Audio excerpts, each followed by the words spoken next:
So first see the need of state machines. What are the needs of the state machines? The first need of the state machines is that the many electronic systems requires the type of the sequential operations and exhibited by the state machines. Therefore, the state machine design can be applied to the solution of the wide variety of practical circuit problems. So secondly, the state machine design method lead to minimize the design. So in the combinational circuits, we found that the kernel map was found useful in the minimizing the number of gates required to implement a logic function.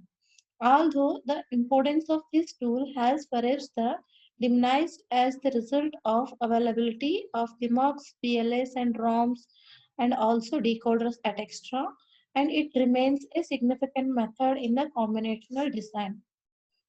The state machine design proceed the plays the same roles in the sequential circuits and that of the K map in the combinational circuits, and the design result is minimum number of flip-flops and minimize the other circuitry in the system as well. The last is it is a well-developed and orderly proceed, procedure that anticipates the solves commonly occurring problems of the sequential circuits, and other design proceeds the often result in the appearance of low narrow unwanted pulse or glitches on output lines or occasional oscillation problems. So the state machine methods are required to implement these problems and reduce the time taken to debug the implemented hardware. So let's see what is the state machine. A state machine is a system that can be described in the term of a set of states and that the system may enter. The next state reaches depend upon the input and present state. In the state machine is nothing but here the next state reach depend upon the input of present state. Present state is nothing but previous output. The output also depend on the input and the present state. The state may be set of the value measured the various point in the circuit. A simple flip-flop has a two state in which it can exist. See in this figure, the output is depend upon the present state input and previous state output which is stored in the memory. So the output result is called as the present state and the input is present input and we will get a next state output. The large majority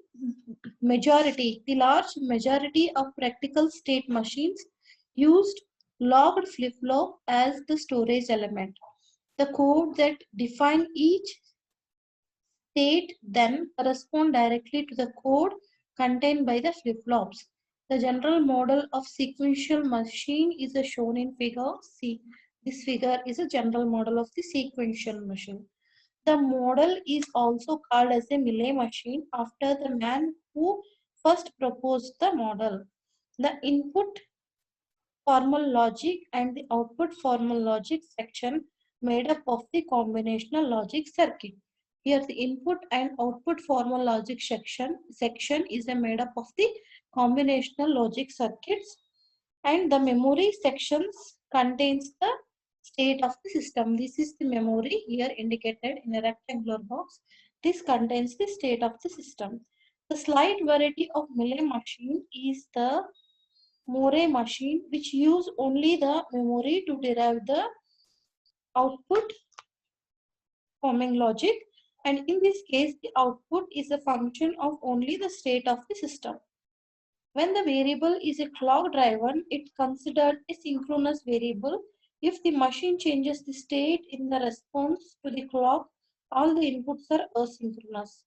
So we will classify the circuit as a synchronous system if the state changes occurs in the presence to the response to the clock. But one or more inputs are not clock driven, and the machine will be called as mainly synchronous system.